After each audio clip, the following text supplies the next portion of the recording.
오전에 말씀은 누가복음 22장을 보겠습니다. 누가복음 22장 44절 한 구절만 읽겠습니다. 십자가를 지시기 전에 주님께서 마지막으로 기도하시는 장면입니다. 연약한 육신을 입으신 창조주 하나님이십니다. 주께서 고뇌 속에서 더욱 간절히 기도하시니 그의 땀이 큰 핏방울처럼 되어 땅에 떨어지더라. 그러니까 창조주의 눈물이 땅에 떨어지는 순간입니다.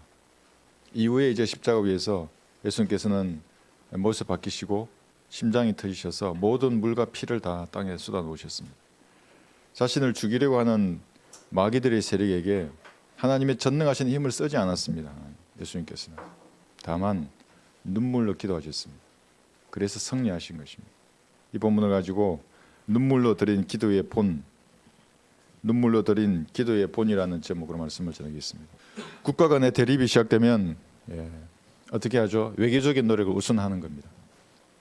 근데 그 국가 간의 대립이 시작되는 그 요소들은 우리가 생각하는 뭐 이래도 되고 저래도 되는 문제들이 아닙니다. 생존이 걸려 있는 그런 문제이기 때문에 국가와 국가가 충돌하는 것입니다. 그러니까 뭐 식량, 에너지, 영토, 자원 이런 문제들이죠.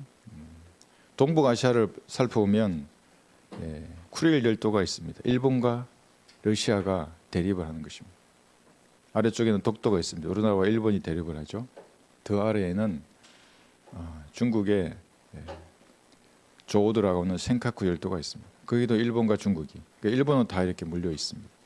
더 아래 남중국해로 내려가면 이제 중국과 베트남, 필리핀 이런 나라들이 충돌하고 있습니다. 그러니까 대응과 역대응이 계속 일어나는 겁니다. 여기서 이렇게 하면 저렇게 하고.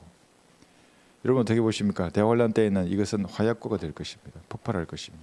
3, 4세기 대전이 일어나게 되면. 요즘 외신에는 러시아와 우크라이나가 서로 충돌하고 있습니다. 휴거가 다가올수록 러시아의 힘은 강성해질 것입니다. 메섹과 투발 왕으로 이렇게 곡이라고 성경은 예언하고 있습니다. 강성해집니다. 이스라엘을 침공할 모든 여건을 지금부터 준비하는 것입니다. 푸틴은 모르죠. 지가 잘나서 그렇게 하는 줄 알죠. 그렇지 않습니다. 가스값이나 올리고 뭐 그런 의향으로 할지는 모르겠지만 성경은 명확하게 예언하고 있습니다. 남쪽으로 공격하는 이스라엘의 석첩항을 견제하는 겁니다. 그래서 나토로부터 완충지대를 얻으려고 푸틴이 계속해서 이렇게 대응을 하고 있는 것입니다. 현재 우크라이나 사태가 벌어지고 있는 이 이면에는 이러한 마귀들의 역할도 한 몫을 하고 있습니다. 어찌되었든지 전쟁이 일어나든지 나지 않든지 푸틴은 승리할 것입니다. 왜냐하면 세계에 자신의 몸값을 충분히 알리는 계기가 되었습니다. 전직 KGB 요원다운 푸틴입니다. 전 세계에 자신의 존재감을 과시한 것입니다. 여기에 역대응할 수 있는 사람이 누가 있겠습니까? 코미디언 출신의 젤렌스키 대통령이 대응을 할 수 있겠습니까? 저는 기대할 것이 없다고 봅니다. 바이든은 어떻습니까? 나약한 사업가입니다. 자기 이익을 챙기는 사람이지 대의를 위해서 일할 수 있는 지혜나 용기가 부족한 사람입니다. 정치인들은 이러한 외교적 수단이 결여되면 무력을 통해서 자신의 의지를 관철시키려고 할 것입니다. 그래서 국가 지도자들의 마지막 정치 수단은 전쟁입니다. 이것이 세상적인 시각에서 바라본 것이죠. 그리스도인의 관점은 조금 다릅니다. 전쟁은 이 땅에 집행되는 하나님의 심판입니다.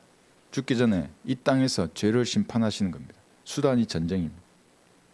지옥은 죽은 다음에 하나님께서 죄에 대해서 심판하시는 것입니다. 전쟁들의 이러한 다툼 배후에는 마귀의 세력들이 그래서 판을 치고 있는 겁니다. 전쟁이 나면 마귀들을 왜 좋아합니까? 구원받지 않은 사람이 그대로 지옥에 가는 겁니다. 수많은 사람들을 한 명이라도 더 자기의 자식으로 만들 수 있기 때문에 마귀는 전쟁을 조장하는 것입니다. 뿌린 대로 거두시는 하나님의 원칙이 있습니다. 죄의 잔이 가득 차면 누구든지 그 대가를 받아야 합니다. 국가도 마찬가지입니다. 그래서 전쟁이 나는 겁니다. 개인이나 가정이나 단체나 조직이나 마찬가지입니다. 부패가 많이 나면 반드시 조직은 무너지게 되어 있는 거예요. 그래서 깨어진 유리창의 원칙이라는 게 있는 겁니다. 유리창 하나 깨지면 방치하면 두 개, 세 개가 깨지는 겁니다. 하나 깨질 때 고쳐버려야죠. 그럼 두 개, 세 개가 안 깨지는 겁니다. 국민들이 하나님을 두려워하지 않고 마음대로 먹고 마시면서 죄의 잔을 가득 채우면 그 대가는 이 땅에서 전쟁의 참혹함으로 거두는 것입니다. 이게 하나님의 원칙입니다. 그래서 그리스도인이 되었다고 하면 명심해서 죄와 싸워야 하는 거예요. 잔이 차지 못하도록. 죄를 멀리해야 합니다. 죄를 내가 지어놓고 거둘 때에는 항상 내가 생각하는 것 이상으로 거두게 됩니다. 이 정도 죄는 뭐 아무런 상관이 없을 거야. 남들도 다 하는데 그들보다는 나는 좀 덜하지. 이런 생각들입니다. 내가 예기치 않은 시간에 내가 뿌린 죄의 열매를 거두는 겁니다. 20대, 30대 혈기왕성한 때에 뿌린 그 죄들의 열매는 70이나 80에서도 거두게 됩니다. 이 이르크 목사님의 간증입니다. 베드로전서 2장 11절을 보겠습니다. 그래서 성경은 우리에게 이렇게 공고를 하는 겁니다. 베드로전서 2장 11절. 지침을 주시는 겁니다. 베드로전서 2장 11절. 사랑하는 자들아, 여러분들입니다. 구원받은 그리스도인들입니다. 베드로전서 2장 11절.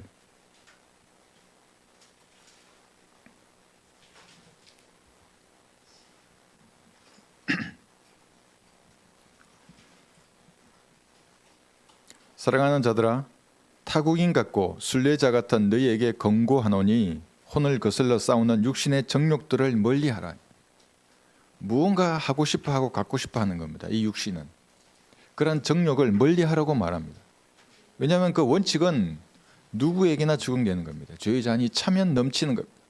하나님의 심판이 임하는 것입니다. 구원받은 사람의 죄는 여러분 예수님을 영접할 때에 하나님께서 이제 기억하지 않으십니다. 의가 증가된 겁니다. 예수님과 똑같은 의를 가지셨습니다. 내가 불의한데도 50보 100보입니다. 뭐 어렵다고 하는 사람들 다 깨끗해졌습니다. 예수님의 피로. 근데 그 이후의 죄들은 어떻게 되는 것입니까? 자기가 뿌린 대로 받는 것입니다. 30배, 60배, 100배는 우리가 말씀의 씨를 뿌려서 내 성령의 열매를 통해서 하나님께 영광을 돌려야 할 수인데 그것을 죄의 대가로 거두면 어떻게 되겠습니까? 물론 지옥에는 가지 않습니다. 어떤 죄를 지어도 여러분들은 지옥에 가지 않습니다. 그렇다고 좋아할 것도 없습니다. 육신대로 사는 사람은 구원받기 전에도 하나님의 원수였고 구원받은 후에도 하나님과 원수로 사는 것입니다. 그래서 성경은 세상도 세상에 있는 것들도 사랑하지 말라. 누구든지 세상을 사랑하면 아버지를 사랑합니까 안에 있지 아니하니 이는 세상에 있는 모든 것이 육신의 정욕과 안목의 정욕과 생의 자랑이요. 이렇게 말하는 것입니다. 아버지께 속한 것이 아니라 세상에 속한 것이기 때문이라. 요한일서 2장 15, 16절입니다. 눈은 보아도 만족함이 없는 겁니다. 입은 먹어도 끼니는 또 돌아옵니다. 세상에 있는 모든 것이 그런 것입니다. 생의 자랑들입니다. 명예를 강구하는 하면서 사는 것입니다. 세상 사람들. 이 말씀의 의미를 모르면 여러분들이 비록 구원은 받았지만 지상의 삶은 하나님의 원수로 살게 됩니다. 하나님의 원수인데 어떻게 살 수 있는가? 예, 성경은 살 수 있다고 얘기합니다. 너희 간음하는 남자들과 간음하는 여자들아, 세상과 친구 되는 것이 하나님과 원수 되는 것임을 알지 못하느냐? 그러므로 누구든지 세상의 친구가 되고자 하는 자는 하나님의 원수가 되느니라. 이렇게 원수가 되면 하나님의 인도하심은 없습니다. 보호도 없습니다. 자신의 힘과 지혜로 마귀들이 장악한 이 악한 세상을 살아야 합니다. 구원받은 다음에도 세상적 가치관이나 기존 습관대로 살면 영적인 전쟁에서 여러분들은 힘을 발휘할 수 없습니다. 마귀가 공격을 하는데 역대응을 해야죠. 대응을 할 수가 없습니다. 누가 공격하면 여러분 가만히 있습니까? 역으로 대응을 해야죠. 법도 있고 내가 건전한 상식도 있는데 왜 가만히 맞고 있어야 하는 겁니까? 그런데 영적인 전쟁에서는 알아야 대응할 수 있습니다. 마귀의 전술은 오직 성경에만 있기 때문에 여러분 성경을 아셔야만이 마귀에 공격하면 이것이 영적인 존재들이 공격하는구나. 나의 옛 기질을 자각하는구나. 알고 대응할 수 있는 것입니다. 저걸 알지 못하기 때문에 마귀의 의도대로 종교 행사를 합니다. 과학이나 철학이나 정치 놀이를 하더라도 그들은 마귀의 손바닥에서 벗어날 수가 없습니다. 마귀는 여러분들의 모든 레포트를 가지고 있습니다. 모든 인류의 레포트를 가지고 있습니다. 습관이 무엇인가? 무엇을 좋아하고 무엇에 취약한가? 어떻게 하면 하나님이 저 사람을 징계하도록 만들 것인가를 마귀가 너무나 잘 알고 있습니다. 여러분이 방심하고 있는 그 순간에 마귀는 불화살을 쏜다고 합니다. 이게 무엇입니까? 생각에 뭔가 넣어주는 겁니다. 그럼 그 생각을 내가 붙들면 육신이 충동적으로 무엇인가를 버리게 됩니다. 그래서 에베소서 6장 16절에서는 이런 불화살을 쏘는 마귀들이 있기 때문에 믿음의 방패를 들라고 합니다. 보이지 않습니다. 믿음의 방패는. 그런데 강도는 다 다릅니다. 저의 믿음의 방패가 다르고 여러분의 믿음의 방패가 다르고 성도 상호간도 다 다릅니다. 그러나 이 방패가 없으면 마귀의 불화살이 그대로 뚫리는 겁니다. 에베소서 6장 16절 모든 것 위에 믿음의 방패를 가짐으로써 능히 너희가 악한 자의 모든 불붙은 화살을 끌 수 있을 것이라. 이게 없으면 끄지 못하는 겁니다. 형성되어 있어야 합니다. 이 믿음의 방패가. 그래야 최소한 방어를 하는 겁니다. 맞고 그 다음에 치는 겁니다. 이렇게. 근데 저게 공격에 그냥 내가 뚫려버리면 아무런 대응을 못하게 됩니다. 여러분이 휴대하고 있는 그 믿음의 방패의 등급은 어느 정도 됩니까? 라면 박스 수준 아닙니까 혹시? 그거 어떻게 막 씁니까? 라면 박스고. 단단한 걸로 만들어야죠. 마귀의 가자한 대로 가고 하라는 대로 하고 그러다가 어느 날 하나님의 심판에 직면하게 되는 겁니다. 고통의 시작이 됩니다.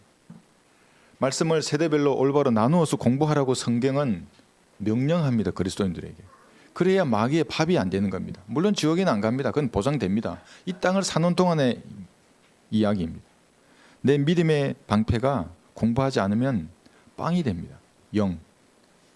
그러면 마귀는 비웃을 겁니다. 어떤 사람은 수십 발 쏴도 다 막아내는데 한 방에 그냥 나가 떨어져 버려요. 그 사람은. 마귀가 비웃죠.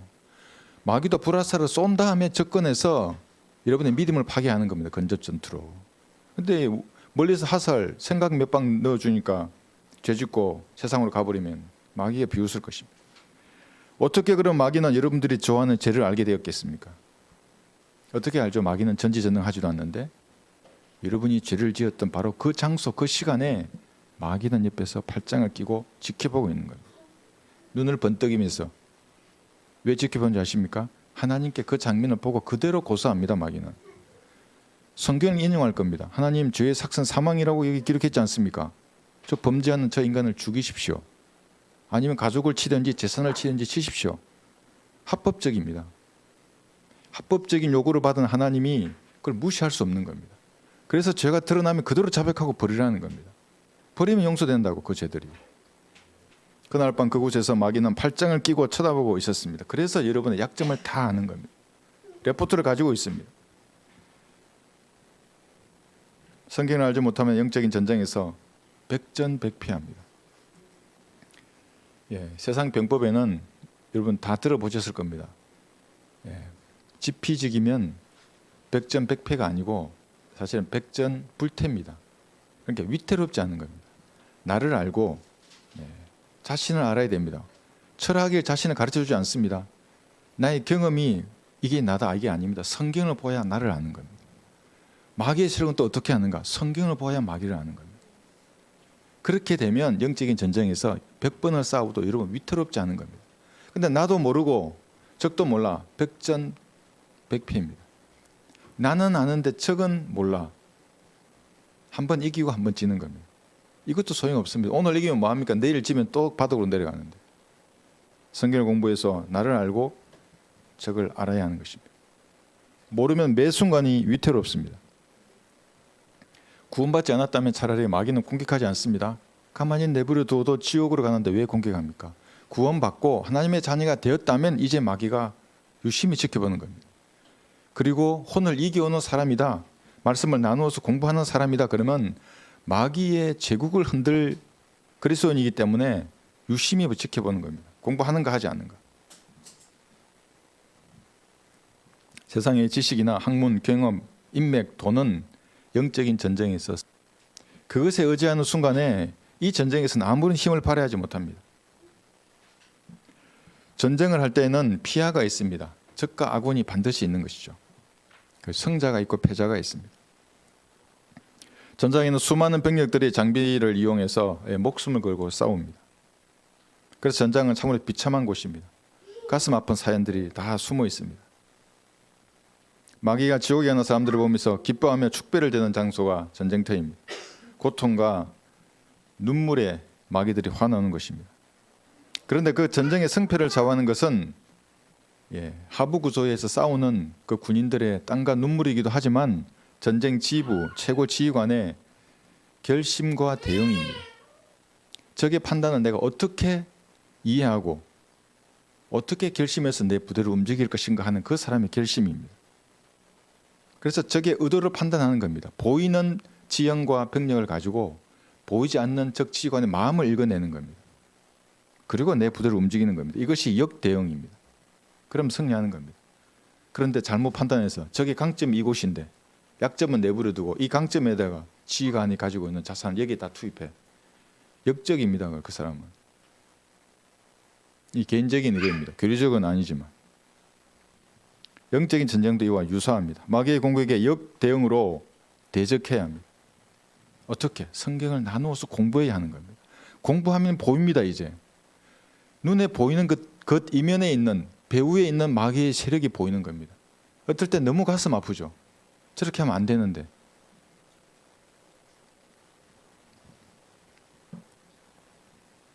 공부하는 것이 적을 알고 나를 아는 지름길이기 때문에 가짜 성경에는 이 공부라는 단어 자체를 빼버렸습니다. 없습니다.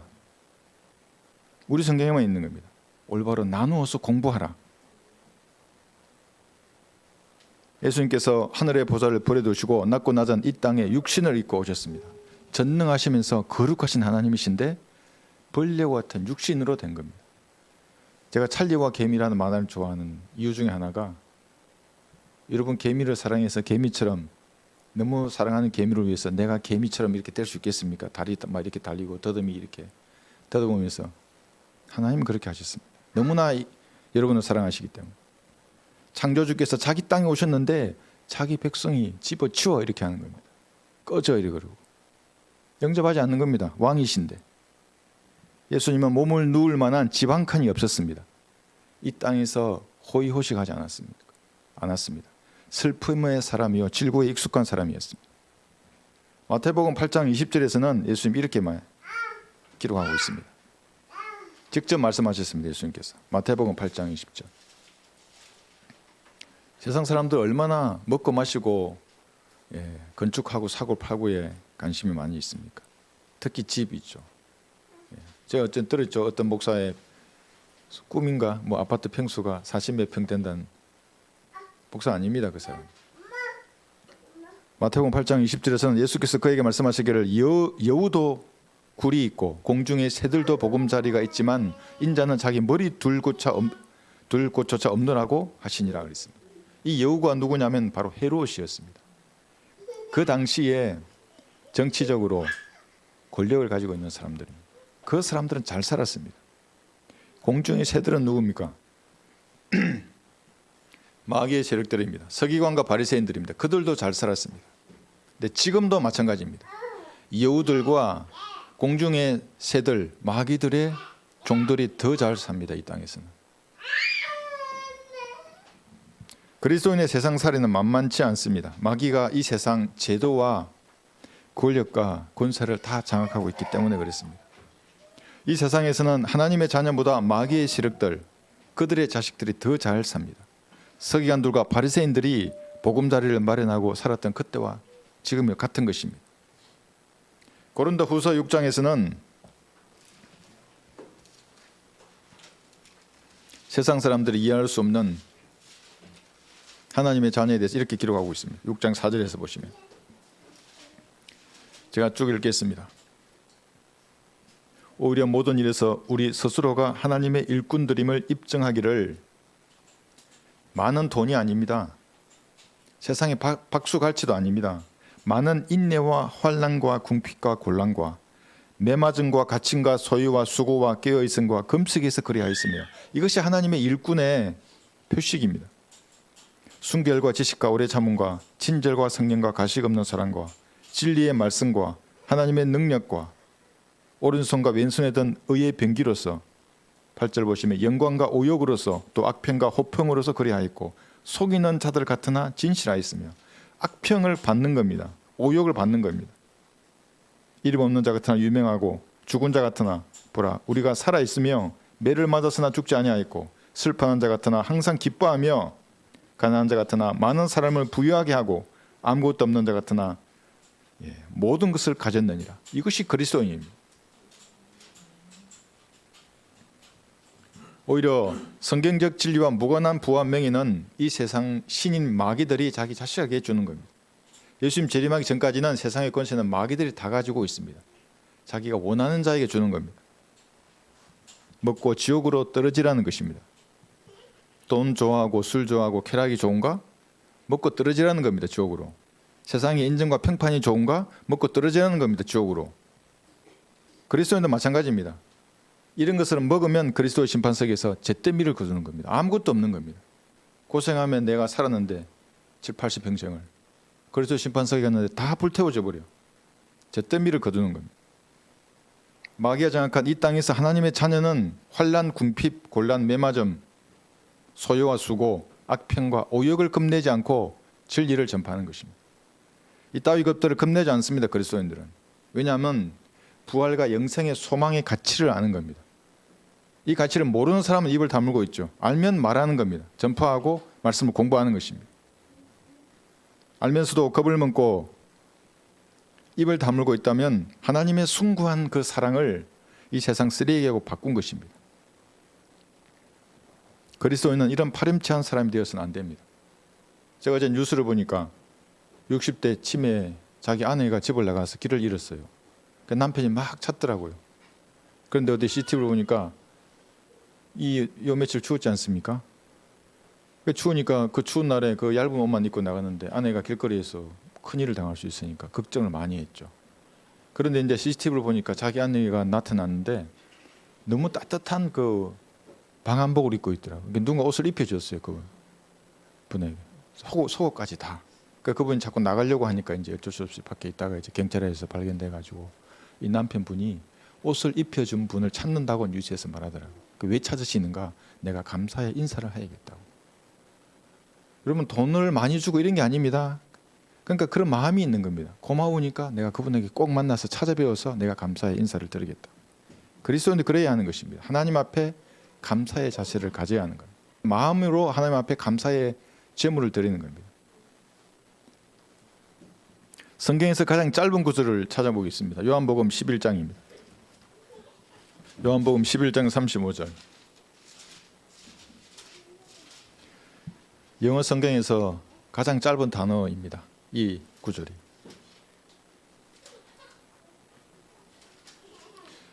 지금 이 문장은 예수께서 우시더라입니다. 나사로가 죽었는데 여동생도 울고 주변의 사람들이 같이 우는 겁니다. 그 마음을 예수님 아신 겁니다. 눈물을 흘리는 사람들의 마음을 동정하시는 겁니다. 그래서 예수님도 우시더라 이렇게 기록하고 있습니다. 그래서 눈물로 기도하는 사람의 마음을 주님은 아시고 동정하시는 겁니다. 그가 이 일에 친히 시험을 받아 고난을 당하셨으므로 시험 받는 자들을 능히 도와주실 수 있느니라. 히브리서 2장 18절입니다. 여러분의 지성과 하나님의 지성이 여러분 하나님은 너무나 위대해서 여러분 다가갈 수 없는 수준이 아닙니다. 또 하나님께서도 한때 육신을 입으셨기 때문에 다 아시는 겁니다. 그것을 눈물로 드리는 기도를 하나님은 외면하지 않으시는 겁니다. 그리스도인의 눈물을 헛되게 하지 않으십니다. 생각해 보십시오. 사탄은 이 지상에 자기 영역인데 창조주가 초라한 육신을 입고 자기 눈앞에 있는 겁니다. 복수의 눈이 멀어버렸습니다. 그래서 예수님을 죽이려고 했던 겁니다. 유대인들을 충동하고 로마 관료들을 충동하고 헤롯 빌라도 이 세상의 권력자들을 다 충동해서 예수님을 십자가에 못 박아 죽이려고 했습니다. 이런 사탄의 대응에 예수님의 역대행이 무엇이었습니까? 자신의 전능한 힘을 쓸 수도 있었습니다. 우주를 창조하신 분인데 다 죽여버리죠. 거기 로마 제국을 무너뜨려 버렸겠죠. 그 유대인 관료들 몇 명이나 됩니까? 흑덩어리들을 다 없앨 수 있었는데도 예수님이 그렇게 하지 않았습니다. 그랬더라면 저와 여러분이 나올 수가 없었죠. 어떻게 이 교회가 나올 수 있었겠습니까? 뺨을 맞는 것을 예수님 참으셨습니다. 여러분 참을 수 있겠습니까? 누가 뺨을 때리는데? 수염을 뽑았습니다. 창조주의 수염을. 참을 수 있겠습니까? 예수님은 참으셨습니다. 왜냐하면 아직은 예수님의 때가 아니었습니다. 지상에 자신의 왕국을 세울 때는 재림 때입니다. 우리가 아까 찬양 부르죠. 황무지가 장미꽃이 피어날 그때입니다. 사막에 장미꽃이 피어날 그때에는 다 쳐서 부술 것입니다. 성경이 예언의 3분의 2가 그 재림입니다. 천년왕국 이후를 기록하고 있는 겁니다. 그러나 아직 때가 아니었습니다. 예수님의 역대행은 기도하는 거였습니다. 여러분의 때도 아직은 아닙니다. 언제 여러분의 때입니까? 이 죽을 몸이 영광스러운 몸으로 변화되었을 때가, 그때가 여러분의 때입니다. 재림하시는 예수님과 함께 다시 지구로 돌아왔을 때가 여러분의 때입니다. 천년왕국 때에 통치할 때가, 그때가 여러분의 때입니다. 지금은 환난과 곤란과 궁핍 가운데 있을 수 있습니다. 오욕을 받고 악평을 받을 수 있습니다. 그러나 그때가 되면 이렇게 말하는 자들은 전부 불못에 던져집니다. 어떻게? 산채로 던져집니다. 이게 성경의 기록입니다. 창조주가 할 일이 없어서 흙덩이들과 농담하려고 기록하셨겠습니까? 그대로 될 것입니다. 초림 당시에 마귀의 공격에 대응하는 예수님의 역대응은 외롭게 기도하는 거였습니다. 제자들은 다 잠잤습니다. 예수님 기도하라 그랬는데 피곤하니까 아무도 함께하지 않았습니다. 그래서 혼자 외롭게 기도하신 것입니다. 이러한 기도의 본을 보이신 예수님을 우리는 기억해야 합니다. 왜냐하면 우리도 육신을 입고 이 땅에 살아가기 때문에 그렇습니다. 우리도 제자들처럼 피곤해서 기도하지 않을 수 있는 겁니다. 마귀가 틈을 탈 수 있습니다. 언제든지. 악한 세상, 악한 마귀들, 연약한 육신으로 인해서 실축할 수 있기 때문에 외롭게 기도하셨던 그 예수님의 본을 우리는 본받아야 합니다. 본문의 말씀을 다시 제가 읽겠습니다. 이 예수님의 심정을 여러분 아신다면 오늘 믿음은 한 단계 성장하는 겁니다. 누가복음 22장 44절.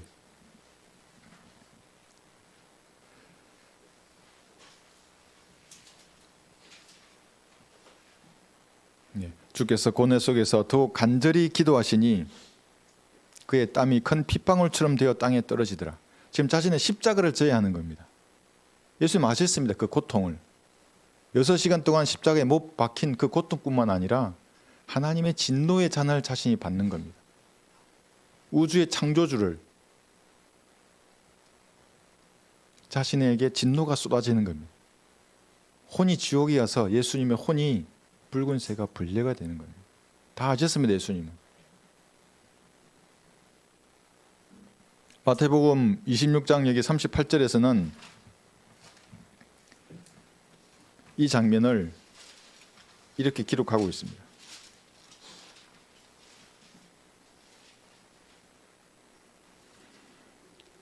주께서 그들에게 말씀하시기를 내 혼이 심히 슬퍼 죽을 지경이라 너희는 여기서 기다리며 나와 함께 깨어 있으라고 하시고, 깨어 있으라고 했는데 제자들은 그렇지 않습니다. 다 잠자버립니다. 지금 이 장면은 만약 예수님이 이때 다른 방법으로 대응하셨더라면 우리는 구원받을 기회가 없었습니다. 갈보리의 피로 구원받을 수 있었는데 여기서 예수님이 거부해버리시면 끝나는 겁니다.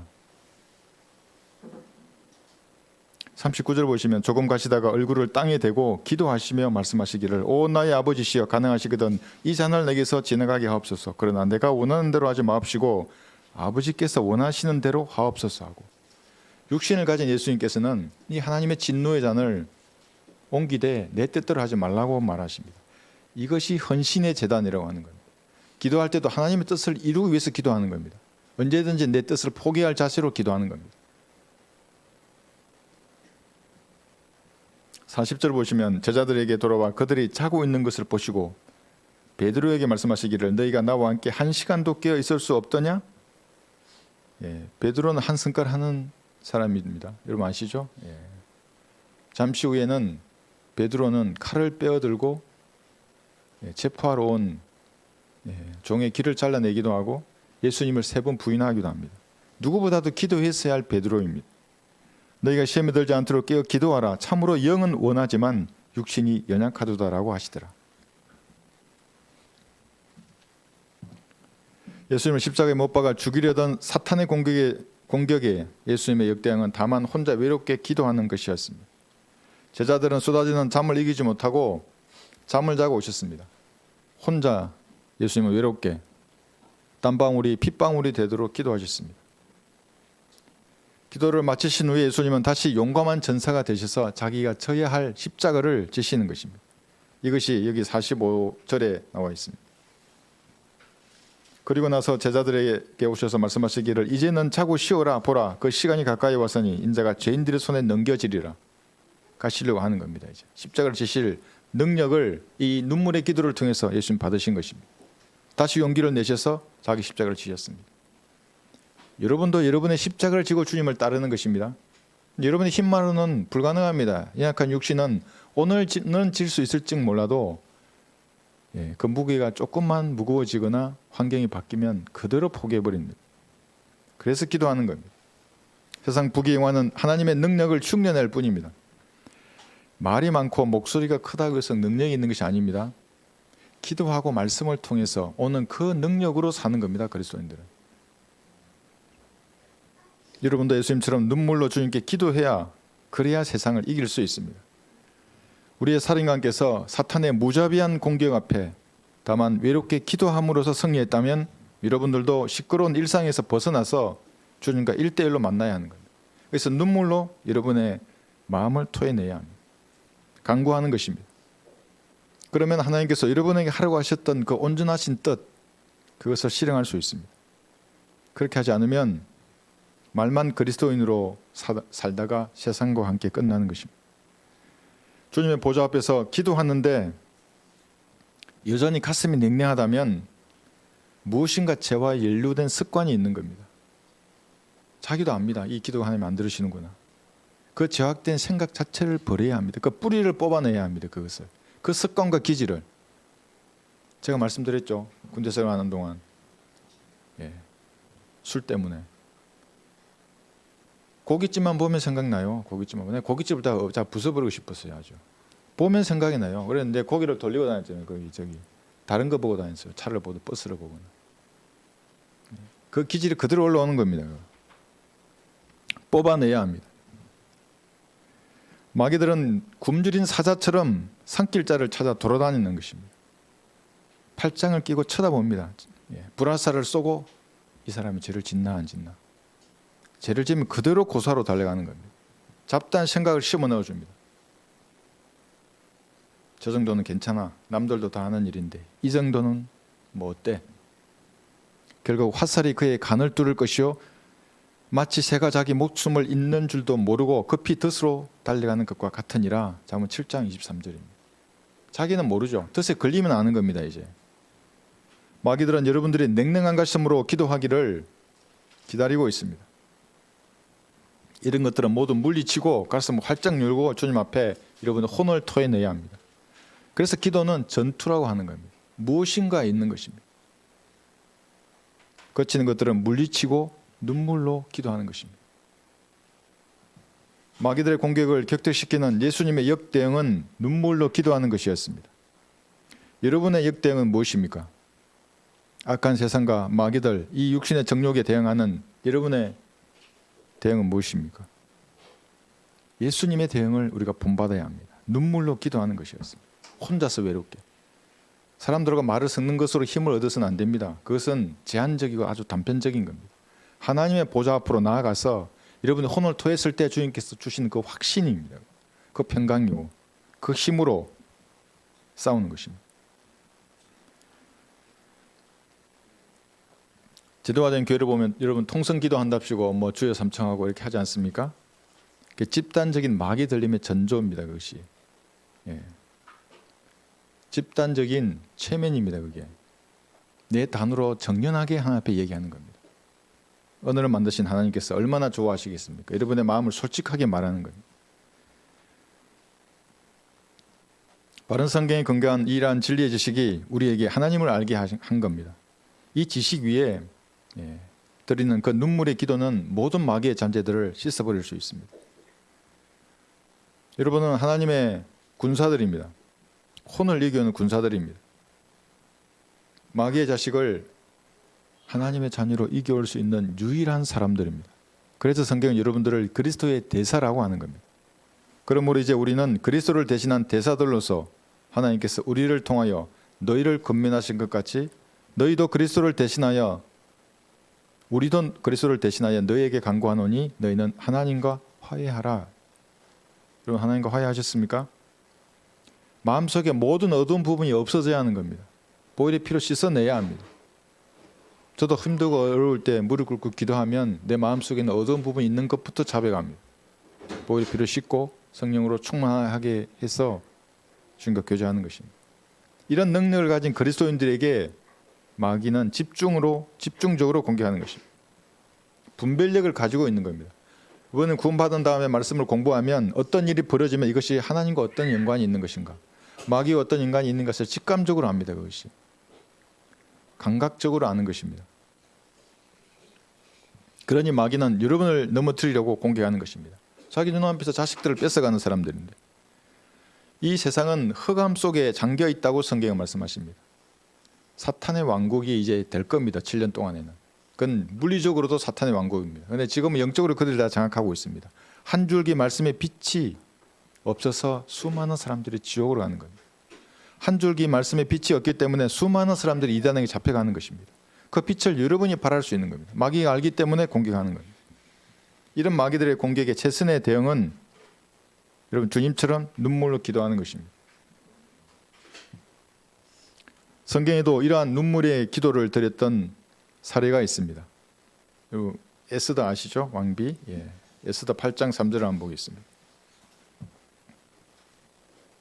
에스더 8장 3절입니다.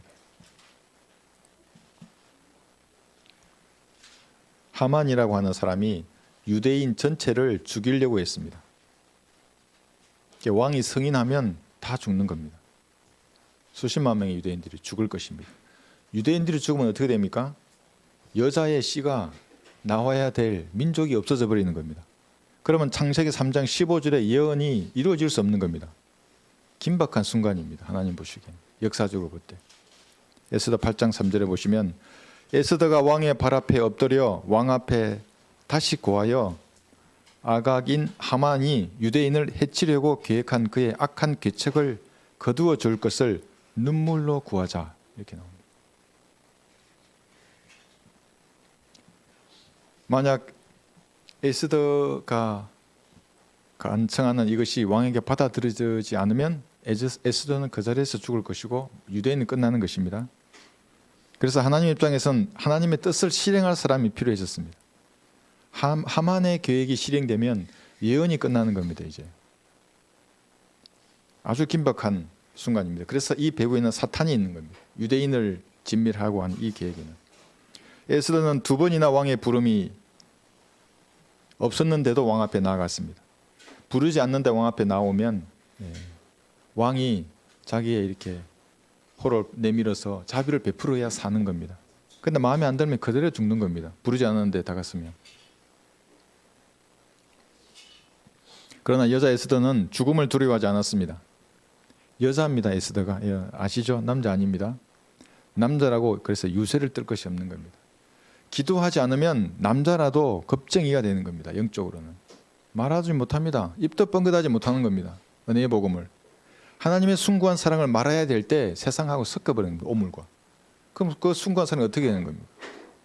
건장한 체격이나 사회적 지위를 가졌다고 하더라도 하나님께 쓰임받지 못하는 겁니다. 그러나 여자라도 눈물로 기도했던 에스더는 용감한 전사였습니다. 용감한 전사의 기준이 뭡니까? 죽음을 두려워하느냐 하지 않느냐입니다. 진짜 군인과 가짜 군인의 차이가 뭔지 아십니까? 가짜 군인들은 총알이 날라오면 전부 머리를 쳐박고 땅으로 쳐다보는 겁니다. 총만 내는 허공에다 쏘는 겁니다. 진짜 군인은 내 날 죽음을 각오하고 적을 쳐다보고 쏘는 겁니다. 100명 중에 10명도 되지 않습니다. 그런 군인은. 에스더는 진짜 용감한 전사였습니다. 얼마나 많은 여자들이 구원받은 후에 자기의 재능과 은사를 자기를 위해 쓰는 줄 아십니까? 세상을 위해서 쓰다가 하늘나라를 가는 사람들이 많이 있습니다. 아니 사역은 형제가 해야지. 권위가 형제가 있다는데.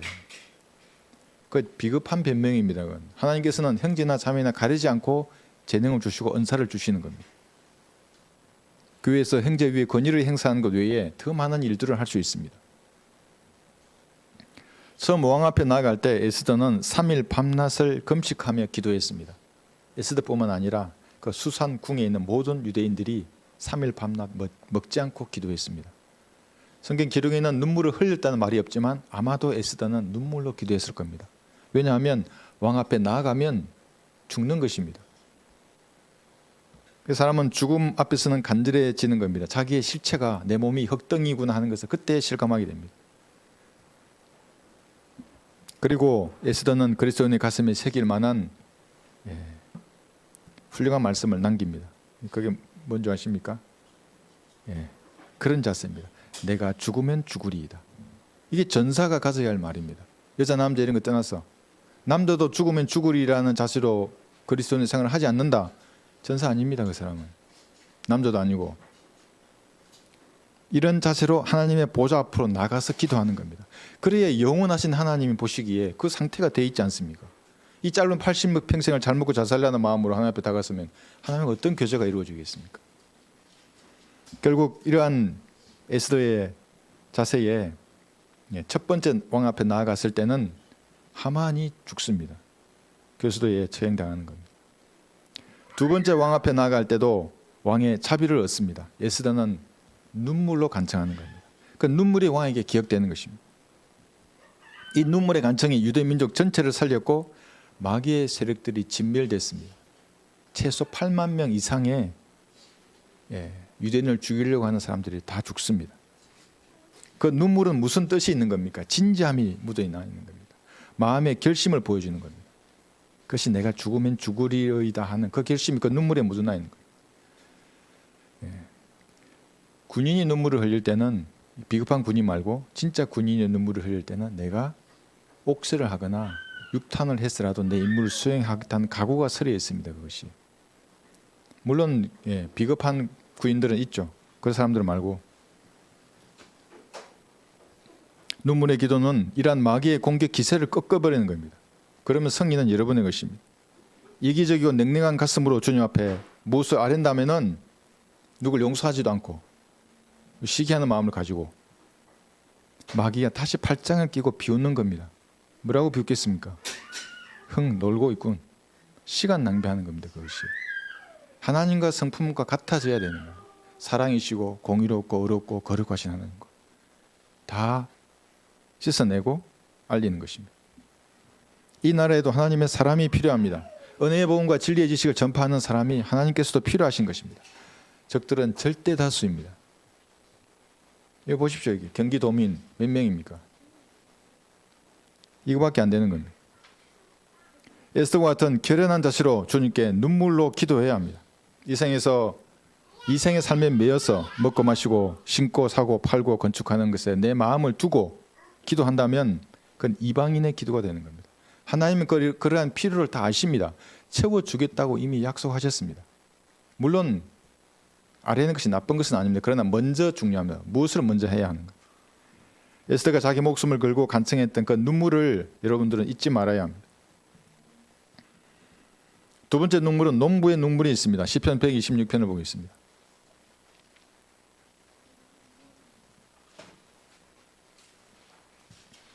농부의 눈물.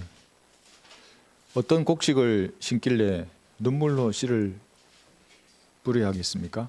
뭐 고구마나 감자는 아닌 것 같습니다. 시편 126편 5절 6절 보시면 눈물로 씨를 뿌리는 자들은 기쁨으로 거두리로다.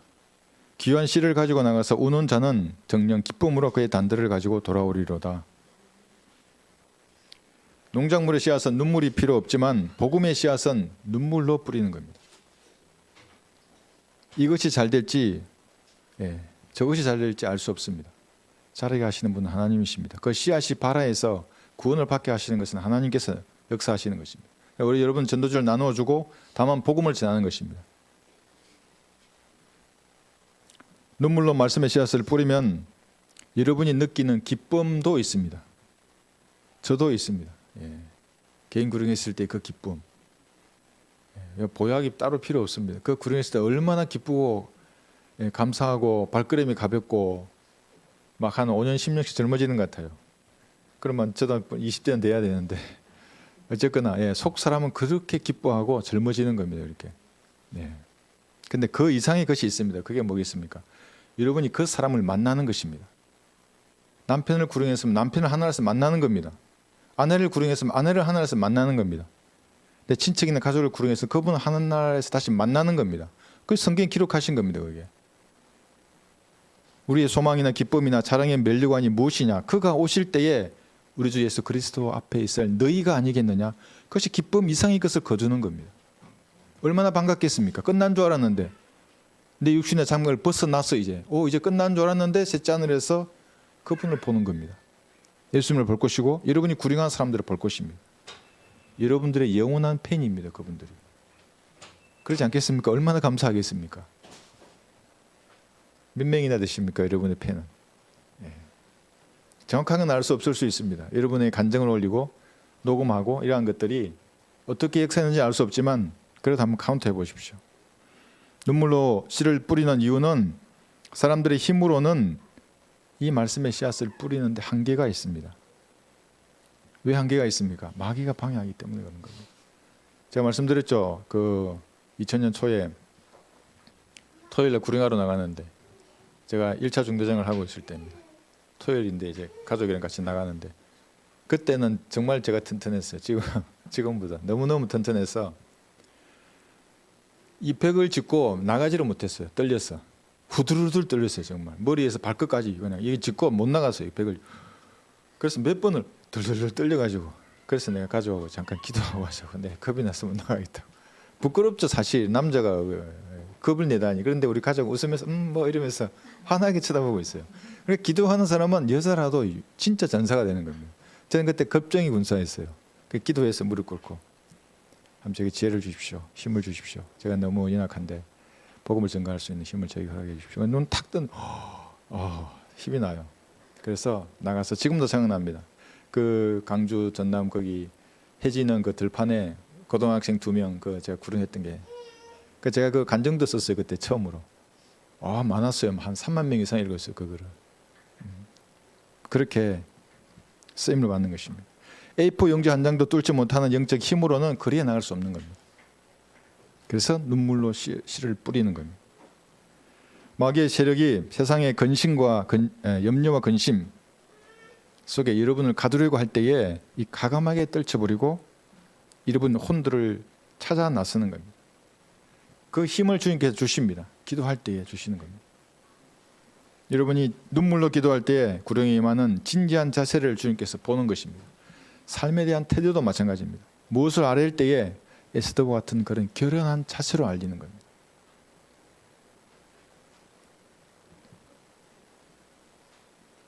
여러분이 뿌리지 않으면 그들은 모두 지옥에 갈 사람들입니다. 지옥으로 갈 것입니다. 그들 앞에 닥친 영원한 운명을 알기 때문에 그들에 대한 연민의 정을 가지고 눈물로 씨를 뿌리는 겁니다. 눈을 들어 밭을 보라. 이는 곡식이 추수하도록 이미 하얗게 되었습니다. 요한복음 4장 35절입니다. 추수할 사람이 없는 겁니다. 그 신천지 가짜 전부 추수권 이런 거는 아니고 그건 좀 마귀의 종들이고 여러분들이 진짜 추수에 쓰임받는 도구들인 겁니다. 눈물로 씨를 뿌리는 것입니다. 이 농부의 눈물을 잊지 말아야 합니다. 이것이 공격하는 마귀의 예병을 한 방에 꺾을 수 있는 여러분의 역대응입니다. 아무런 것이 없어 보이죠. 세상 사람들은. 야, 역대응을 하라는데 네가 뭐야? 외롭게 기도하는 겁니다.